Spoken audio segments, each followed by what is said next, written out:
If you're looking for ASMR, you're in the wrong spot. Bruh. Okay, next story. This next story follows directly in line with the rest of them. We need it all, the owl story, because some of those characters are going to show up later. So back to Lucas and Jane and all that stuff. But some time has gone by now. This is called Scruples and Gloom.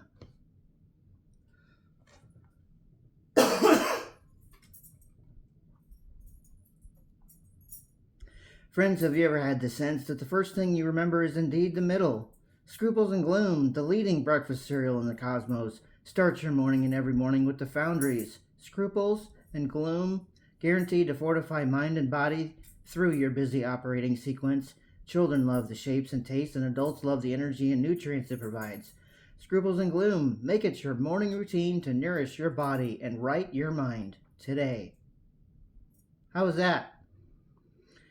Merle, baby, that was perfect, but the director just walked in the studio and decided he wants to go with the feminine touch for this ad campaign. Did I just get fired? A shrill tone came across the studio monitors, followed by the director's voice, imitating a drawling cowboy. You were too slow on the draw, cowpoke. Stop by the general store for your pay. Merle's microphone went dead, and muffled shouting was heard coming from inside the vocal booth. The studio engineer looked at the director, who in turn grinned and said, I need him for a side project anyway. It's not like I'm throwing him out on the street. Later that day in the director's opulent but necessary office, Merle was waiting as told by Lily and Lila, the Fox women and personal and confidential secretaries to the director. Presently, the director walked in through the tall glass doors from the mezzanine and spoke boldly and directly to the point. Listen, Merle, I know Merle is not your real name. I know you're chasing the matchless mouse merging. Just be honest with me, Howard. Who sent you? Howard Skunkmoon quickly inserted a plastic video cassette into the pocket of his trench coat. With a zap, boop, snap, Howard vanished. As the director picked his fingernails, he spoke out loud to his empty office. Maybe Opal is right. Maybe I should work on my interpersonal skills. The following is an entry from Jane Rask's personal diary. I don't understand why my existence must constantly be a competition and a challenge to everyone around me. For starters, my entire body is always amped, as if every nerve ending is always on this irritating overdrive setting. There are normal times I am hungry, sleepy, or curious, or in the mood. Then there are times I overeat or undereat because my emotions told me so. Then there are times I am tired and force myself to be awake because I know I will miss an adventure if I blink. There are also times I put myself to a nap with such speed for fear of being outwardly violent from the pain I endure from sleepiness. Sometimes I'm so curious I overachieve and procrastinate in the same day, making it feel wasted entirely. That leaves the problem of feeling lewd and lascivious when it is viewed as improper or inopportune. What a beautifully dangerous dilemma indeed, that I want most what I deeply resent. Luckily for me, no one knows that my mind and body are irrevocably broken, and no normal or sane person wants me in the way I want to be wanted. That may explain why my entire body writhes in agony and unrestrained ecstasy if it goes for a moment unchecked. Signed, Jane. The Foundry Inc. being the only entity to have survived the collapse of the original planet Earth was indeed the most necessary and enigmatic of corporations in the entire universe. The Foundry's most lucrative product was Scruples and Gloom, the leading breakfast cereal of the cosmos. Scruples and Gloom was manufactured to be self-contained and ready to eat morning nutrition that is perfectly calibrated to energize the mind and invigorate the body, no matter your species, all throughout your busy operating sequence. Scruples and Gloom itself was a pile of dry geometric shapes in a clear plastic sphere.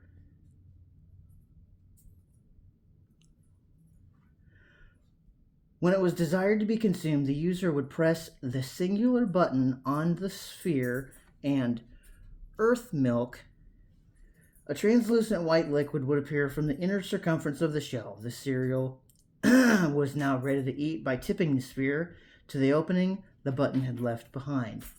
Besides the most portable breakfast cereal, Foundry Inc. also manufactured many other excellent products, such as genuine Damascus steel items. Foundry Inc. had luckily discovered the original formula and process just before Earth's collapse. Foundry Inc. was also proud to distill 5 labels of spirits. There would have been 6 labeled brands of spirits if it not for the cantankerous old man Maccabee of the swamp region, who owned the distillery for the most popular spirit in the cosmos, swamp water. The foundry distilled quinine wine, Osaka vodka, Kamchatka vodka, Nevada vodka, and their most popular spirit, emphysema tequila, the one product that delivered alcohol and nicotine to the consumer simultaneously. These rare bottles were never found in tea shops, but only in ragtag hag swag dives or the black market. Emphysema tequila had a dark and long-standing reputation for being the preferred drink of criminals, which is, of course, why all of society's elites drank it in absolute secrecy. The elites of society were also very fond of another staple from the foundry known as inklings. Inklings were marketed to the parents of small children as a supplemental parenting tool. One inkling was a very small tetrapod with the inherent ability to catch in hair or clothes. An inkling had the ability to utter short, pre-programmed messages set by the consumer. To illustrate, parents buy a set of inklings and program positive and constructive phrases into them, and then place them in their children's clothes for them to hear randomly throughout the day. The elites and the criminals of society, as one could imagine, implement the inklings for much more nefarious and creative outcomes. We see Jane. She lit a cigarette. The first inevitable draw of the split taste of butane and tobacco was always so gross, she thought. The second draw was all tobacco mixed with the physical coolness because the cigarettes had literally just come out of the refrigerator. Nice, she thought. She exhaled smoke, and then her voice erupted. This is bullshit. No, why don't you just let me beat me up? I know how to do numb. I know how to keep people close enough, just close enough. You want me to feel everything? What are you talking about is the equivalent of diving into a deep ocean trench with a strong light. Do you know what's at the bottom of a deep ocean trench? Blind fish. What the fuck are blind fish going to do with a strong light? Blind fish already know how to survive without light. Feelings? Fuck. She drew again on the cigarette as if it would escape her very fingertips. No one spoke or moved as she exhaled wildly from side to side. And another thing, she roared. Immediately, Jane collapsed where she stood, the cigarette still burning on the concrete. One of the agents moved her brunette hair away from her left ear, and running one fingertip behind her earring post, he extricated the inkling, saying, "The newest class of inkling is very effective." "Quite," said the second agent. The third agent opened the rear passenger door of the black town car. Agents 1 and 2 called dibs on carrying shoulders or legs, and then expertly loaded the woman into the comfortable black leather interior, minding the seatbelt, pulled the door closed from the inside, and Agent 3 drove away modestly and safely. Later, the 3 agents walked into the otherwise vacant bar, and Lloyd the bartender perked up instantly, throwing glassware into the air as he asked, "Tequila, gentlemen." Agent 3 silently raised his hand, the expression on his face unchanging. "Nevada," said Agent 2. "Osaka," said Agent 1. "Anything for my 3 favorite agents," said Lloyd. "And remember, gentlemen, your money is absolutely not good here." Agents 3, 2, and 1 promptly slammed their ID markers on top of the bar, followed by small piles of highly illegal paper original Earth currency. Agents 2 and 1 broke into their casual chop and change speaking style, switching and interrupting each other. Wouldn't have it any other way. That's our boy, Lloyd. Agent 3 pulled on the brim of his fedora. Venturing a conversation, Lloyd asked, "How did work shake out for you gentlemen? Unless my clocks are defective, I see it's 11:11 a.m. Agent 3 raised his hands for a refill and made base runner call signs with his other hand. Lloyd poured another double emphysema tequila and asked, "That good, eh?" Agents 2 and 1 spoke in unison now. "Blind fish." "Pardon?" asked Lloyd. 2 and 1 continued, speaking around and over each other. The inkling worked beautifully, just beautifully. The problem was this. Crazy as she was beautiful, that woman, she carried on about the ocean and blind fish. Blind fish. Thank heavens the inkling worked. I thought for sure the 3 was going to shut her up. Agents 2 and 1 clinked their glasses and drained them. "Business as usual then?" asked Lloyd. Agents 2 and 1 replied in unison. "You don't close a job, you open a relationship." Agent 3 tipped the edge of his fedora. In a completely different area, Jane Rask woke up to the sensation of choking on warm water. After several lung-clearing coughs and wiping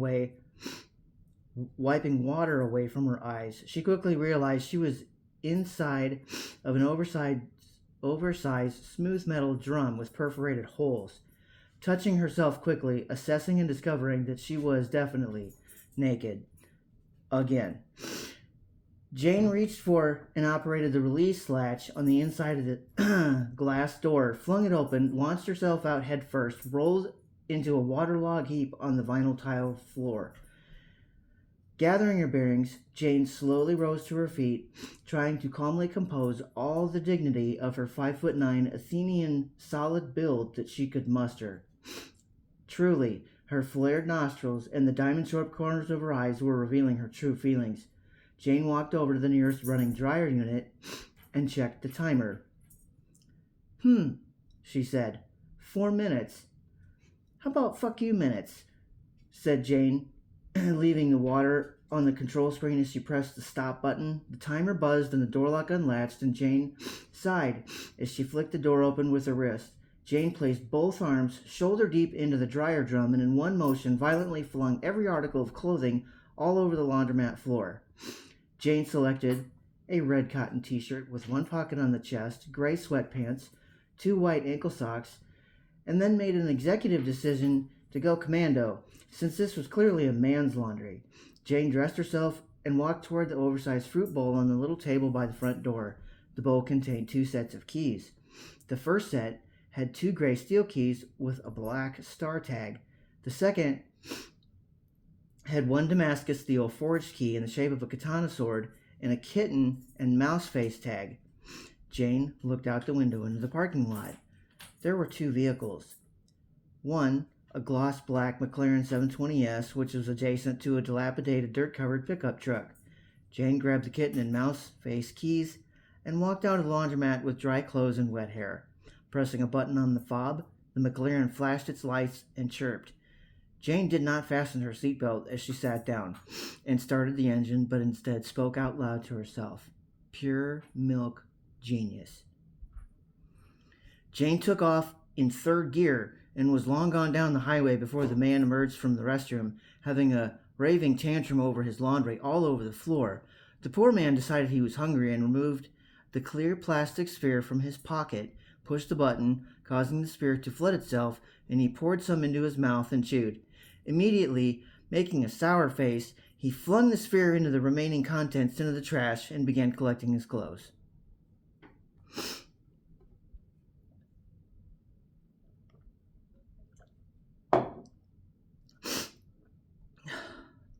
Agent 3 opened the door to the diner and walked directly to his table. Agent 3's table was against the inside wall, closest to the kitchen and in direct view of the front door and all the large plate glass windows. The perfect table. Agent 3 righted the upside-down coffee cup as he sat. Now, moving briskly and directly towards him was a steaming hot server's pot of coffee carried by the short and spunky bubblegum rave nightmare, Julie. 3 was fond of this diner and the waitress, Julie. She smuggled real Colombian coffee into the diner, as Agent 3 had saved her life. Twice. Julie knew people who had stockpiles of not only coffee, but also other illicit or illegal resources that were secured before the collapse of original Earth. Compared to what was warehoused by the people Julie knew, 100 grams of coffee every day was no trouble. Julie poured Agent 3's coffee as she greeted him, saying, "Morning, big guy. Are you having your usual?" Agent 3 raised a steaming cup of coffee, sipped slowly, and winked at Julie. Julie smiled kindly and said in a warm tone, "I got Earl right on top of that for you." She then turned her head, her tone of voice dropped an octave, and acquired a growl as she belted out, "Earl, give it to me dry, mister." "Good luck with that," was the reply that flew back from the kitchen amidst the cacophony of cooking noises. "So dramatic, that one. Be right back with your paper, big guy," said Julie in around warm tones and smiling once more. 3 had become reliant on Julie for breakfast and news. This was acceptable, he thought to himself.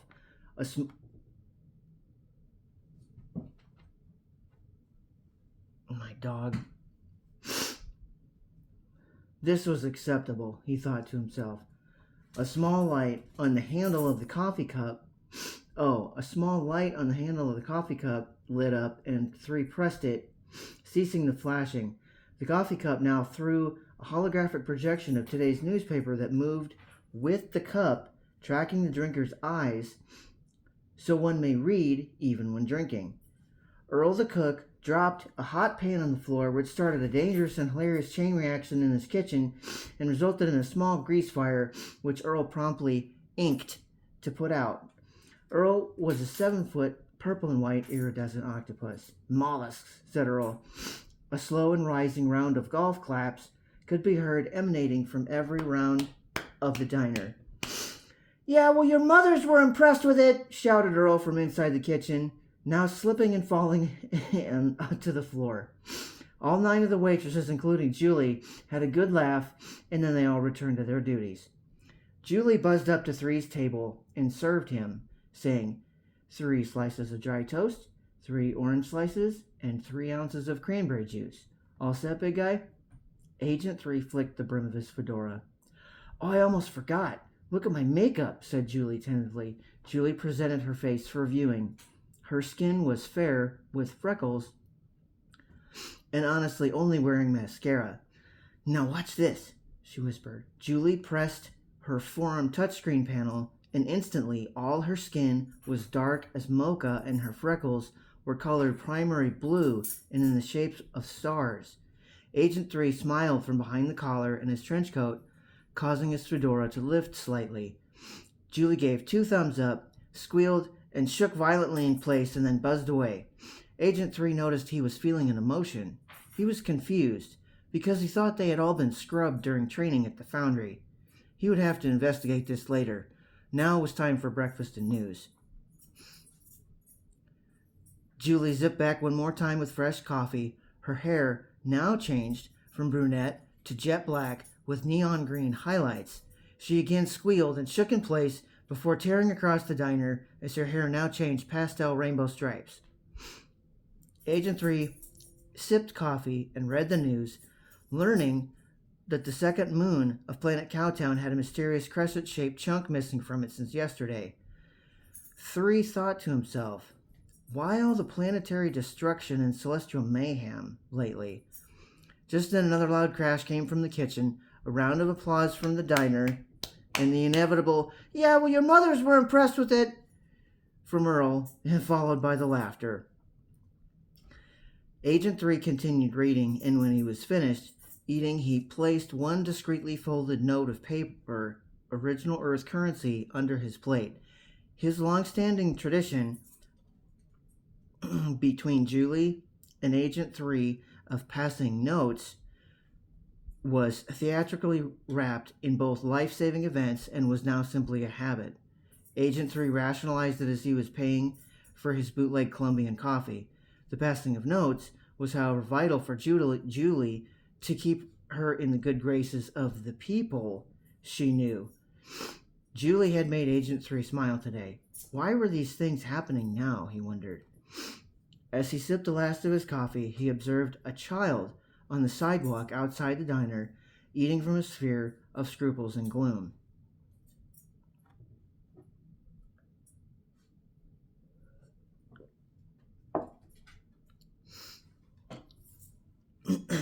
Miles away from the diner in Carlsbad, New Mexico on Earth 4, in Roswell, New Mexico, Lucas Green, who is now an expert welder and an even more accomplished explosives expert, whose most famous work included an inside job that went wrong on September 11, 2001, was happily welding in his private aircraft hangar, all set up in Roswell. It was called Earth 4, by the way, because it was the third reconstruction of original Earth. Earth 4 had a tailored atmosphere so human and alien species alike could survive. It was rumored that the only thing left of original Earth was the Foundry, which had long ago been classified as its own planet. Lucas stopped welding and muted the original Earth Top 40s music. He could now clearly hear the high-pitched whine and metallic gear clicking of a high-end sports car. The engine noise was followed by tires on white gravel, then like a machine gun style barrage of loose gravel flying against the aircraft's hangar exterior. Lucas heard the car door nearly silently open and close, a Damascus key jingle, and his walk-through door clicking opening and being shut. "Lucas, darling! Jane, darling!" Both greetings were dripping in sarcasm, and Jane and Lucas were co-workers for the Foundry Incorporated. "Jane, I love the new fall fashion. It hangs on you so well," said Lucas. Jane tugged at the red cotton one-pocket t-shirt and gray sweatpants while declaring dryly, "Yeah, I'm gonna hang someone, that's for sure." "Whoa, slow down, Miss Judge, Jury and Executioner. I'm guessing you met the number agents. I heard they just finished up with a case and some corrupt and psychotic judges." Jane's eyes beamed all around the shop while she asked, "Where are the smokes I left here?" "Workbench," replied Lucas. Stomping across the floor of the hangar in white ankle socks and dirty soles, Jane snatched a pack of cigarettes from the bench, removed one, placed it unlit between her lips, and with it bouncing as she spoke, said, "I hate those guys. You want to know why? I hate how good at their jobs they are. I might actually be expected to do something around this dump now." Jane snapped her fingers, and Lucas sparked his welding torch, lighting Jane's cigarette. After which he said, "Oh, the wretchedness and tribulation of being top agent for Foundry." "Thank you. I knew you were on my side," said Jane emphatically. Jane and Lucas both leaned away from each other and fired finger guns at each other while smiling. "Hey, so, what did the Foundry leave for you at the Fluff and Fold in Carlsbad?" asked Lucas. Jane's nose was now scrunched up as she quizzically asked, "How did you... I didn't say where... Are you spying on me?" "Just observe it," said Lucas. "I mean, look at you." Jane drew hard on her cigarette and exhaled, causing the smoke to mix with her syllables. "Uh-huh. They left me in a time machine. Are you jealous?" "Hush your mouth." "Really?" declared Lucas. "No, it's still on loan to your mom. They gave me one of my McLarens. Yellow or black?" "Black one. The yellow one is faster." "Fucking banana car." After shaking all the giggles loose from their systems, Lucas asked, "So what did the number agents do to you?" "Oh my God," said Jane as she tamped out her cigarette butt on the side of Lucas's oxyacetylene tank. "They have this new version of the Inklings." And we're going to take a break.